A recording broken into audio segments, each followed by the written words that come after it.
From UFOs to psychic powers and government conspiracies, history is riddled with unexplained events.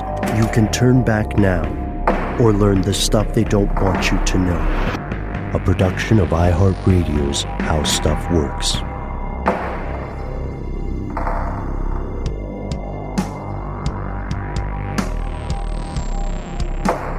Welcome back to the show. My name is Matt. Our compatriot Noel is on adventures. They call me Ben. We are joined, as always, with our super producer, Paul Mission Control Decant. Most importantly, you are here, and that makes this stuff they don't want you to know. A pretty gory, grim episode for us today, man. Yeah, let's go ahead and put this warning up here. Right now, we're going to be discussing some things that you may not want to hear. Especially if you dislike murder, sometimes dismemberment, sometimes torture, all kinds of things that make me squeamish. So if you feel that way, go ahead and turn back now. Mm-hmm. If you're in the middle of eating something and you have a somewhat delicate stomach, perhaps it is time to put this on pause and finish your quesadilla or your pho, whatever. Even if you find yourself, I don't know, in the backyard with a glass of wine, building a fountain. Just know that this one's a little messed up. Serial killers, Matt. Yeah. Serial killers. We've explored their lives, their methods, and their attempts to evade justice, and, most disturbingly, the tragedies they leave behind in their wake. We've done this on multiple episodes, sometimes focusing on general tendencies, sometimes focusing on specific individuals. In an earlier episode, we traced the evolution of the term serial killer from its initial roots, and it's not a very old term, spoiler alert, to the modern day, along with the changing and at times controversial definitions involved. Usually when we talk about serial murderers on this show, we are talking about, let's see, we've done a 3-part series on serial killers who were never apprehended. Correct. We've done some looks at cults that incorporated serial killing, some human sacrifice, and so on. Yeah, a couple of individual ones, like the original Night Stalker or, what is it, the Golden State Killer? Yes. Yeah. That's a bit of good news, right? Yeah. Golden State Killer was finally apprehended. Was that 2018? Yes, end of last year. Mm-hmm. And when we look into these cases, we're typically exploring things in the modern day or in the recent past, because for most of us, especially here in the West, when we think of serial killers, we generally tend to think of things that happened in the 20th century, maybe a little bit in the 19th century, but primarily the 1900s. It goes back to about then. And now we're going to explore something different. Today we are looking into the past to search for the first recorded serial killers, if we could find those, the ancient murderers, the murderers of old, the ones who existed before the term serial killer was ever invented. And to do that, we first have to explain what we mean when we say serial killer, right? That's right. Here are the facts. Oh, hey, it sounds so hokey when I say it. I'm sorry, everybody, but here are the facts. So a serial killer at the most basic level can be described or is categorized by the manner in which they kill someone. And along with the amount they kill someone, like the frequency in which they do this act. And according to the FBI, we've used them as our source before to discuss what a serial killer is. According to the FBI, a serial killer is someone who commits at least 3 murders over the span of a month, and then there's always some form of cooling down period, generally an emotional cooling down period in between those murders or those deaths. So this really sets them apart from, say, a spree killer, someone who kills a large amount of people over a short time span, or a soldier in battle who takes lives because it's part of their mission and job to do so. And in particular, it's that type of killer. So, okay, let's put it this way. A spree killer has the potential of killing more people generally in the span of, a day or a week or something like that than perhaps a serial killer who kills even over the course of a year. Or at least there's the potential there. So it's not just sheer numbers, it's how they kill. Right. And serial killers will often be differentiated from other individuals who murder multiple people in that they tend to have patterns of some sort, whether it is the perceived commonality of their victims, by which we mean something that the killer themselves sees in these victims that makes them all qualify as prey, or whether it's the method of homicide that they employ. So you can see how there are some important distinctions here. How many of these individuals are alive or uncaught today? Every time we look at this, we run into an unsurprising but unpleasant lack of evidence. The current estimates on serial killer numbers you see are woefully vague. And the people who have attempted to guesstimate the number of unapprehended serial killers or murderers at large, always walk away with a wide range of numbers. We're going to give you a couple just to set up some bookends here. Thomas Hargrove, this guy who founded the Murder Accountability Project. And according to Hargrove and his research, there are as many as 2,000 serial killers at large as of 2018. In the U.S., or at least in the Anglosphere. Wow. That's a high number. Wow. And how did he get to that number? That's one of the big questions here. And really, he started by asking contacts that he had with the Federal Bureau of Investigation, asked them to calculate how many unsolved murders are linked to at least one other murder through DNA on the FBI's database. So there you go already, because they determined that about 1,400 murders, or roughly 2% of those, of all the murders within that database, met the classification of being connected to at least one other. That's already pretty disturbing. Mm-hmm. But if you look at the fact that not all murder cases actually involve any kind of evidence of the DNA sort, at least, and not all cases are even reported to the FBI, so that 2% is a pretty low estimate. So then Hargrove went through and he said, okay, well, let's round it up to 2,000 just as a measure of what he believes could be closer, and that's because he continued looking. Right. He said there are more than 220,000 unsolved murders just since 1980. So when we put that in perspective, he asked, how shocking is it that there are at least 2,000 unrecognized series of homicides? There's an important note here. So earlier, Matt, you had broken down the FBI definition of serial killer for us, and that's 3 or more murders, yes, right, with a cooling off period. The thing about Hargrove's study is that he only required a person to have killed 2 other people. So what happens when we stick to the definition of 3 murders per killer? That's when we run into Kenna Quinnett, a criminologist at Indiana University, Purdue University, Indianapolis, and she has a much more conservative estimate. So her estimate is based on links between cases that were made by journalists or law enforcement. And there's a different metric in her study. The killer had to have murdered at least 3 victims, conforming to that FBI serial killer definition. By her definition, there are about 115 serial killers dating back to the 1970s in the U.S. whose crimes have never been solved.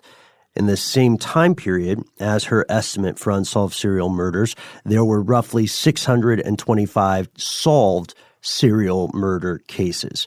And we don't mean that every single one of these people fits that sort of film and fiction definition. They're not all Hannibal Lecters. In fact, most serial killers do not have a very high IQ. But it's a lot of death, and 115 it might still be missing some pieces, because this doesn't include cases where no one ever made a link between murders. If, for instance, a serial killer murdered a person in Arkansas and then drifted to an adjacent state to kill 2 more people, the crimes might never have been flagged by anyone as related, so they wouldn't appear in this count. And that's one of the biggest reasons experts believe that there could be any serial killers uncaught in our midst. People don't link up. It's not like Charlie Day with the conspiracy wall. People are not linking up these various seemingly unrelated events, and it's tough to do so. It's a lot of research and it's a lot of time. I mean, yeah, where is Pepe? For real, though. There is no Pepe Lopez. We had to inject some levity. Yeah, just a tiny bit. Good God. Well, because it's a terrifying thought. Mm-hmm. Just the unknown serial killer that just could be lurking everywhere. And even if it's only 115. That's still over 100. Yeah. Over 100 people. There are only 50 states. That's true. And I remember we had talked about this maybe off air one day, Matt, but we started talking about the distribution of serial killers, at least in the States. Are there more in Alaska, or are there more in Florida, and so on? And it's an interesting conversation because it quickly goes to speculation. We don't really know. We know that the interstate in Texas is very, very dangerous, and the FBI has been keeping an eye on it. But if we count on these estimates, we can reasonably assume that there are somewhere between 150 to 2,000 killers who never saw justice for their crimes.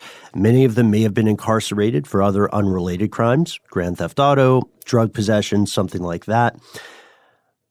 And many may have died, right?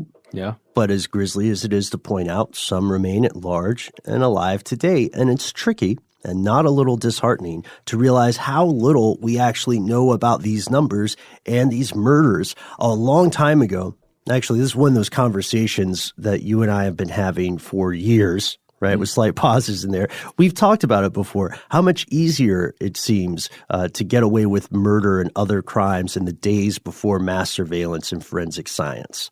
Yes. No one knew what fingerprints were. No one knew how to track DNA, or even if you got it, it was a lot harder to match somebody up with a database. Right. Yeah, there's no database. That's a good point. So this leads us to ask a disturbing question. Are serial killers a relatively recent phenomenon in the human story? How long have they been with us? Have serial murderers always been in our midst? The answer, sadly, is an emphatic yes. Yeah, and it's about to get crazy after this quick word from our sponsor.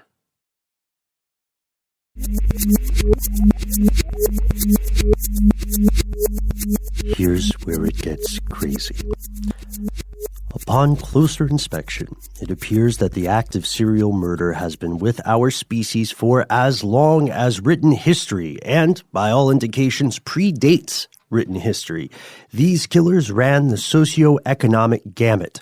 Among their number, we find people at the very top and the very bottom of social hierarchies. We find outcasts, royalty, criminals, and members of what functioned as the middle class. There are no common denominators for these murderers other than their actions.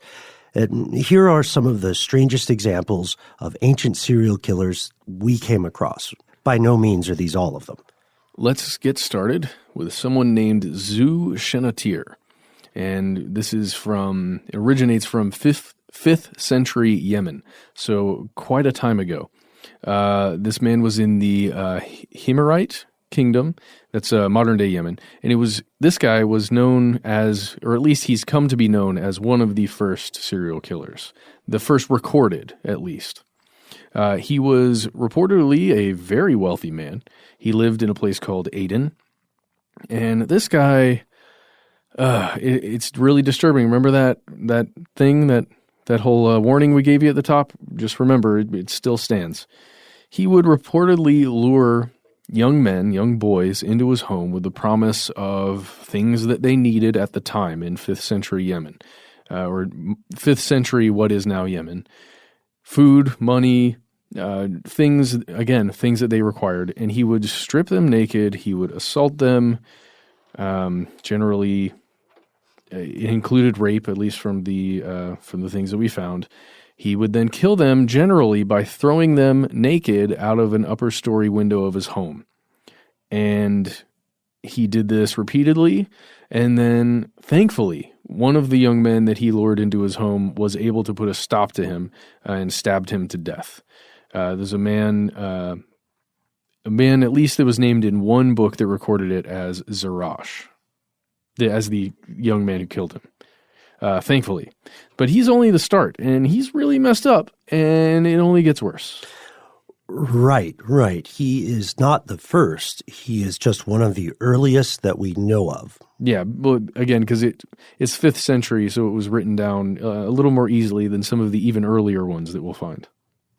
Very important point with Shushanatir. He was definitely doing this. We're going to run into some strange concerns we always need to have about historical documents, but this guy definitely was a child murderer and a somewhat prolific one until, of course, as you said, Matt, one of his victims managed to take his life.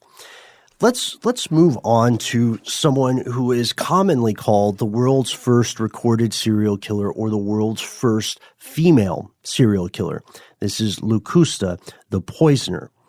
So she gets this title all the time. You'll hear it pretty often. I did an episode about her for another show, Ridiculous History, where I also called her one of the first recorded serial killers.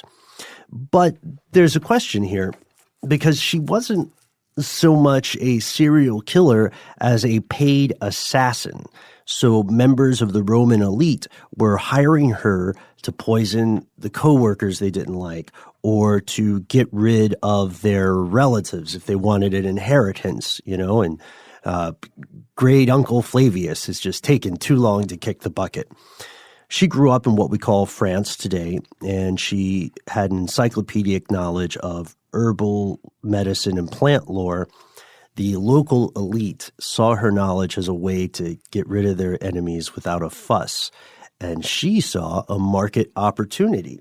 So she wasn't necessarily motivated by some sort of, again, perceived commonality of the victims, right? She wasn't looking for young people or brunettes or so on. She was doing this as a job, and she became pretty famous. She was arrested a few times, but the people in power who used her services always kept her out of jail. She got rescued by her wealthy patrons numerous times, and eventually she was called to the city of Rome to assist the Empress Agrippina in getting rid of her husband. And she served Agrippina. She went on to serve the infamous Emperor Nero, who just loved her. And a lot of stuff about Nero is exaggerated, but he was not a nice character. When he died, she found herself robbed of all the protection she had enjoyed for decades. She had even set up a poison school at this point. She was immediately sentenced to death for her role in the murders of dozens and dozens of upper crust members of Roman society.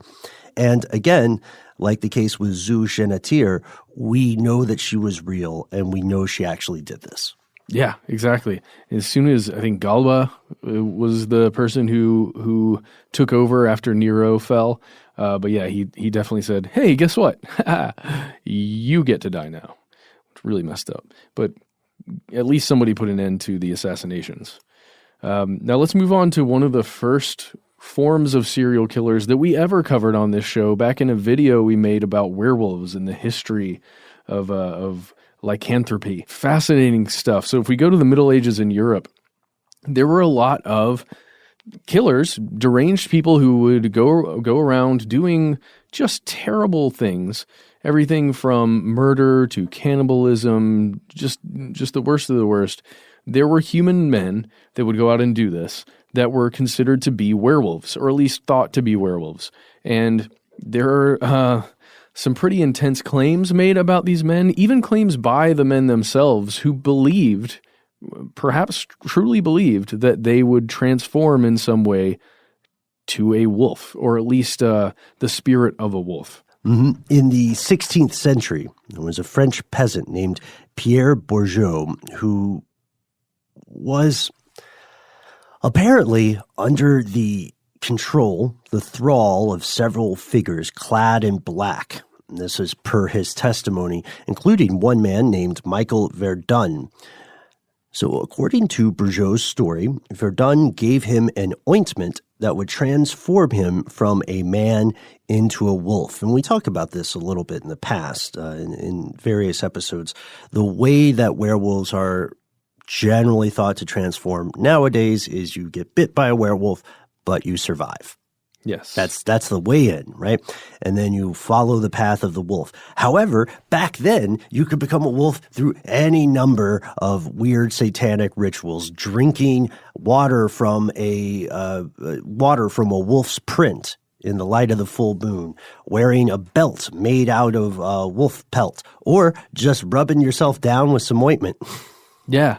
Or taking a potion, as you said before. There are a lot of ways that people could be, from a very rational standpoint, a lot of ways that people could be convinced that they can become a werewolf or have become a werewolf. And there's some pretty fascinating arguments that are by no means waterproof, but there's some pretty fascinating arguments that some of these ointments were, in fact, hallucinogens. And so these people really did, at least from their perspective, transform, even if not physically.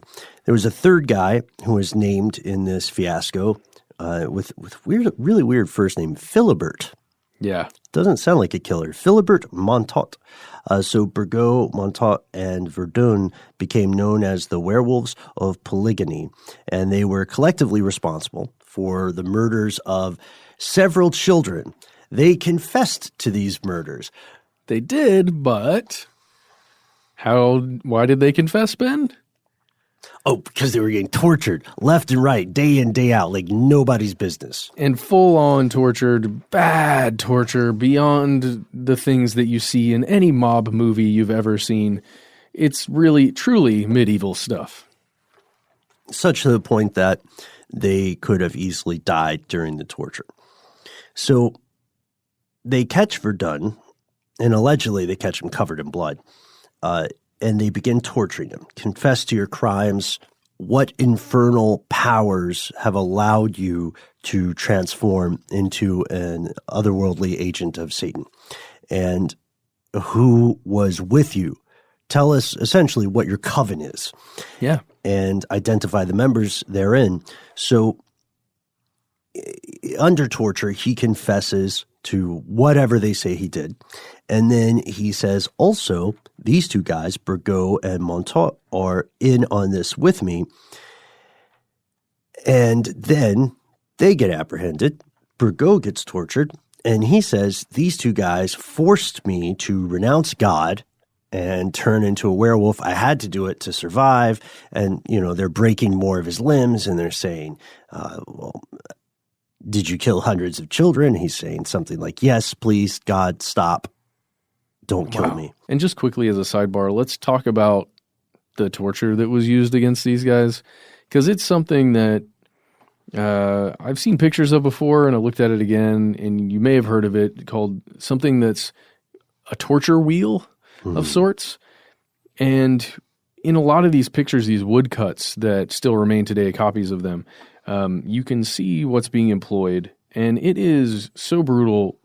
I'm going to describe it, trigger warning here, where you are laid down, and there are, I guess, wedges put beneath the places where your joints are, and your major arm and leg bones are broken.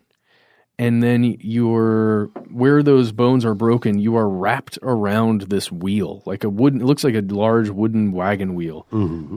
And then you are hung on this wheel, on a stake of some sort, and basically turned upside down, while you're still alive.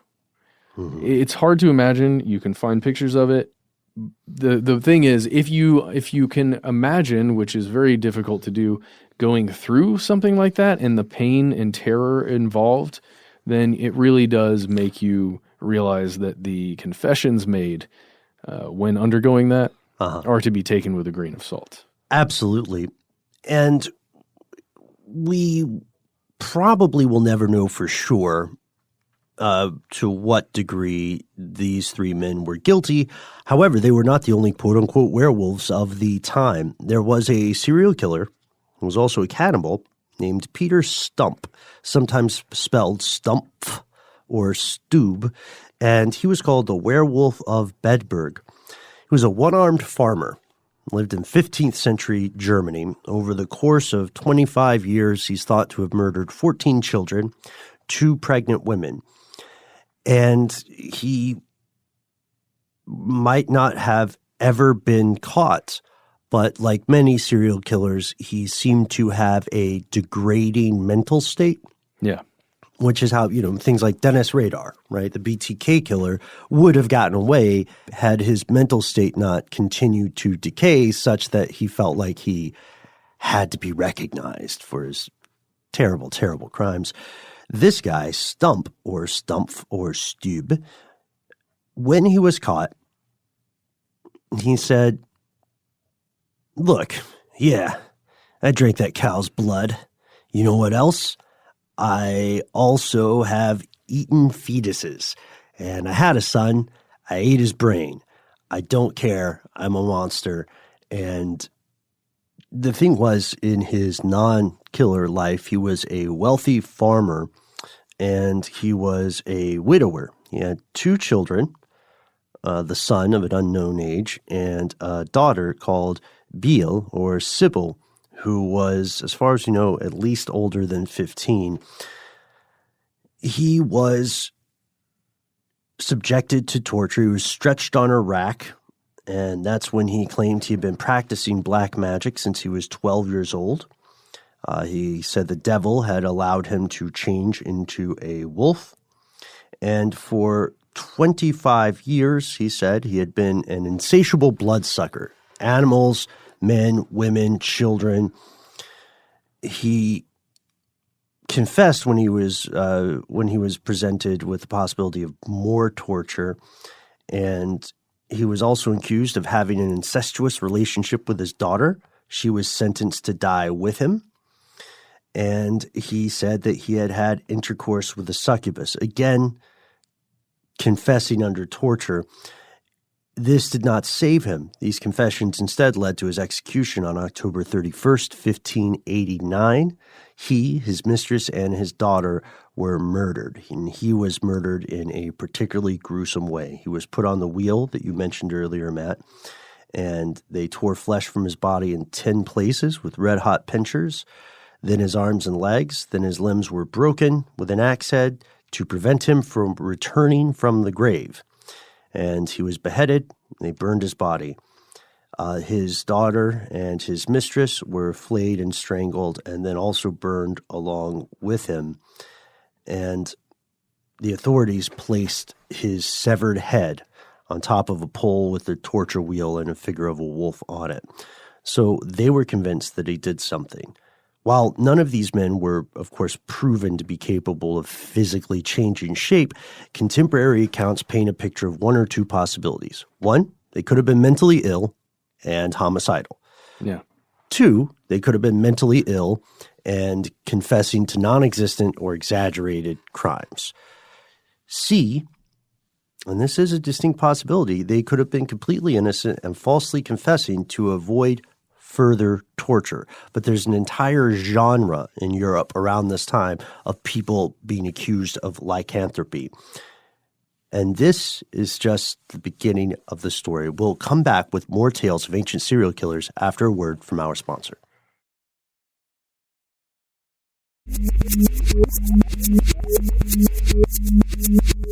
We've been in Europe for some time. Let's travel to South America, to the story of Rios y Lespuguer. Yes, this is a woman who is also known as La Quintrala, and this had to do with the color of her hair. She had very striking red hair. And she lived in Chile. She was an aristocrat and a landowner. She allegedly carried out about 40 murders, around 40 murders, while she was basically a tyrant of sorts over a lot of people who were working on her estate. They're indigenous workers who then she was in charge of. And she was just brutal to them, apparently.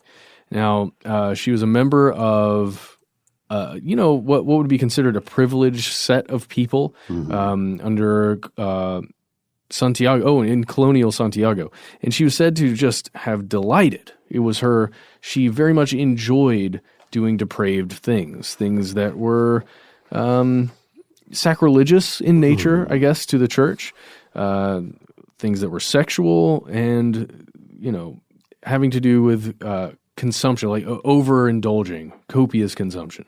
Hedonistic, right? Exactly. It's hedonism. That's exactly what it is.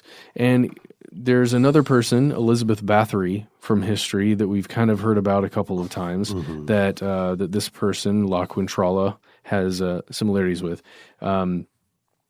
She had a violent temper. Again, she's a noblewoman. She's got a fondness for torture, and specifically torturing people who are underneath her subordinates. She seemed to delight in it, like we said.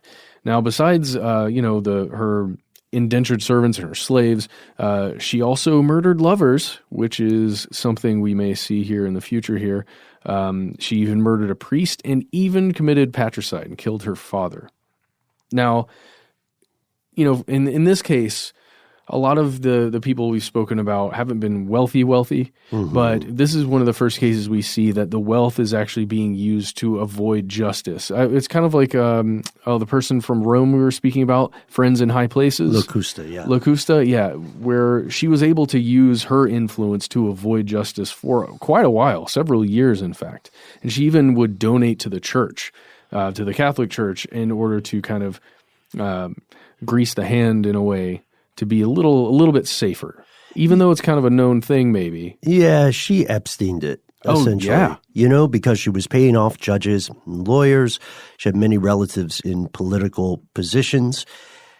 She did go on trial, but despite being pegged for 40 separate murders, the trial was stalled as a result of her influence. She was released. And then this is around the 1600s. From 1637 on, she was released and she lived out the remainder of her life. She eventually passed away in 1665 of old age, not in jail. And 30 years later, the judiciary system caught up and they said, let's investigate these things. But she was dead. So whatever she did, whatever kind of justice she would face, it would not be earthly justice. And years after her death, her home was abandoned because people thought that her ghost still walked the premises. Ooh. And let's stick with female serial killers here. There's another one, Giulia Tofana. As we know, there's a stereotype that tells us female serial killers generally seem to prefer poison as their primary murder instrument. This is a stereotype. Stereotypes are everywhere. There may be a tendency, but that's certainly not everybody. However, Giulia Tofana is a poster child for the compulsive poisoning crew. And again, like similar to our earlier example. Mm-hmm. And here's our question. We have confirmed kills on her side, but is she a serial killer or is she someone in a gruesome profession? She was helping wives who wanted to kill their husbands, along with her daughter who worked with her and a couple of assistants. And they were mass producing poison. It was it was believed to be related to arsenic. So is she a businesswoman? Is she a killer? Is she both? And she even had a poison named after her, right? That's true. Yeah. What was it? It's the specific, I guess, version of arsenic, right? the aqua tofana. Aqua tofana. So don't take it if you read that in an ingredient list or anything. Don't bother with that. Put those cheese nips away. Yeah. It's not a fancy bottled water, aqua tofana. That's what it sounds like to me. And we have time for one more. Let's see. Let's go with Liu Pingli. Liu Pingli was a Han prince, like some of our other early serial killers. He was from wealth. He was born in the 2nd century BC. He is one of the earliest serial killers that we have on record. So there are a couple different competing ones here. He's the 3rd son of Liu Hu, who is Prince Xiao of Liang, and the grandson of the Emperor Wen, and the nephew of the Emperor Jing. So he is very, very well connected. According to a book called Records of the Grand Historian, this guy was a monster. He was arrogant and cruel, and his idea of a fun time would be to round up some of his friends or his followers and go on marauding expeditions with slaves from the court or with young men who were on the wrong side of the law, and they would literally ride out around town in the countryside, and they would murder people for fun and steal their stuff just because he thought it was a lark. Wow, it's like the definition of marauder. Is that a correct term? Yeah. Gosh. This is not like the werewolves of polygamy, right? We know exactly what he did. He killed, and his crew killed over 100 people, and they became infamous. These murders were known across the kingdom, and people were afraid to go out at night.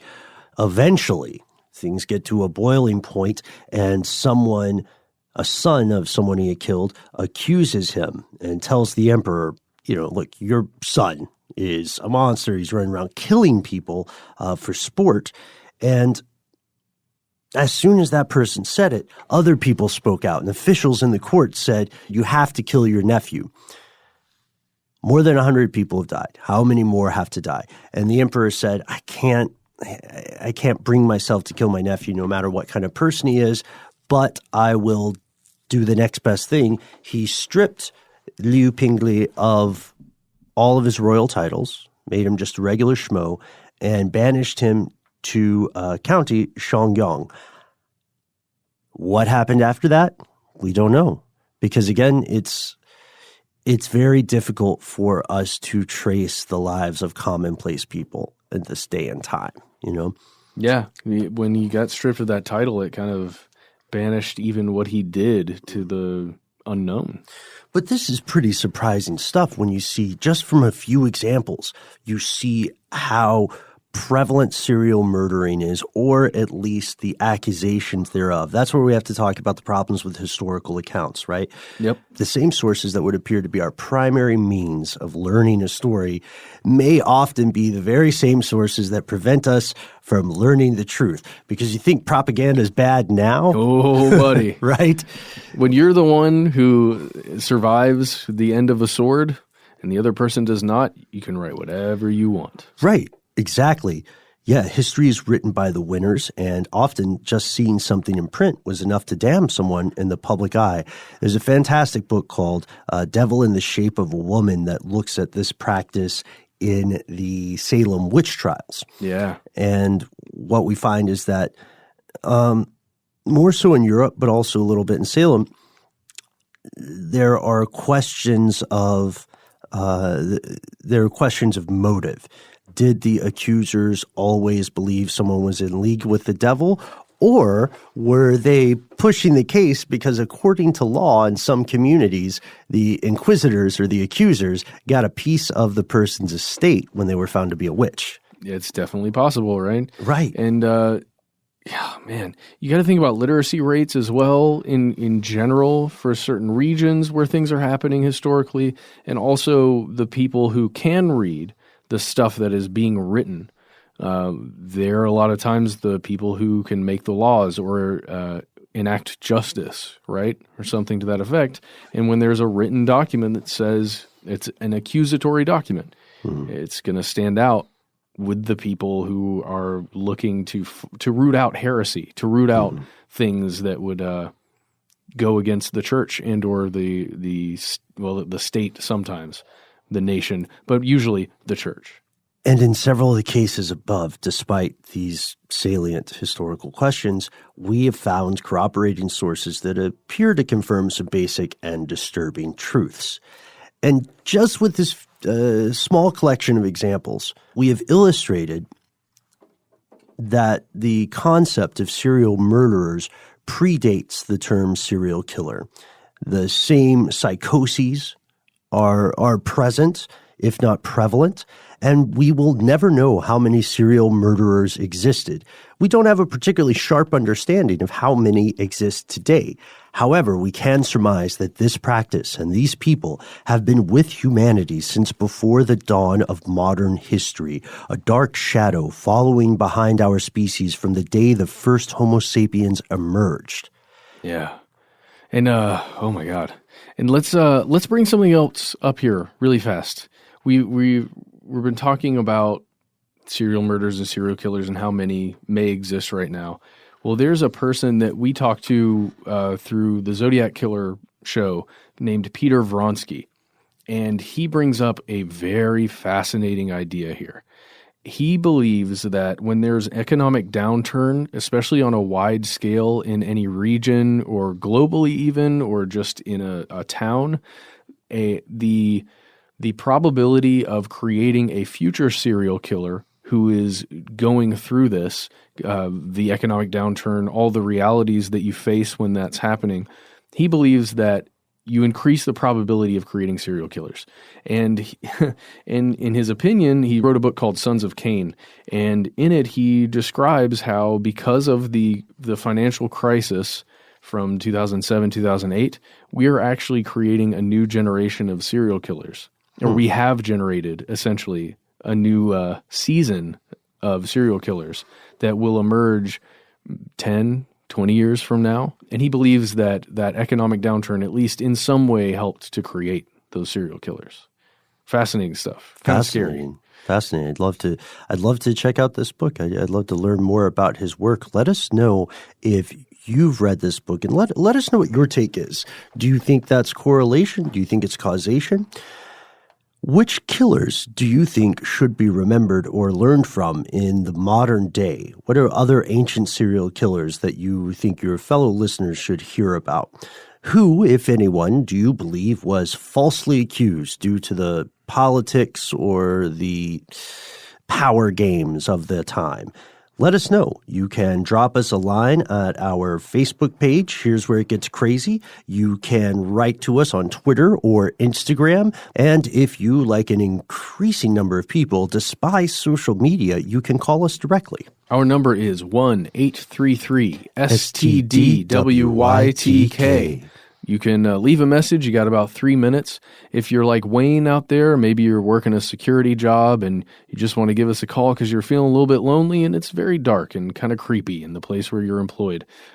Maybe you just want to tell us a story about an unidentified flying object that you've experienced in your past, like one of our other listeners. Hey, just leave us messages. Anybody else? There's so many cool people who have left messages. I'm talking to you out there. You know who you are. Become one of them and leave us a message. We can't wait to hear it. And if you, like me, will go to cartoonish lengths to avoid ever having to be on a phone under any circumstances. He did record the outgoing message at least. I'm right there with you. But the good news is you don't have to just hop on the horn. If you have something you want to share with us and none of those other ways are quite bagging your badgers, you can always email us directly. We are conspiracy@iHeartRadio.com.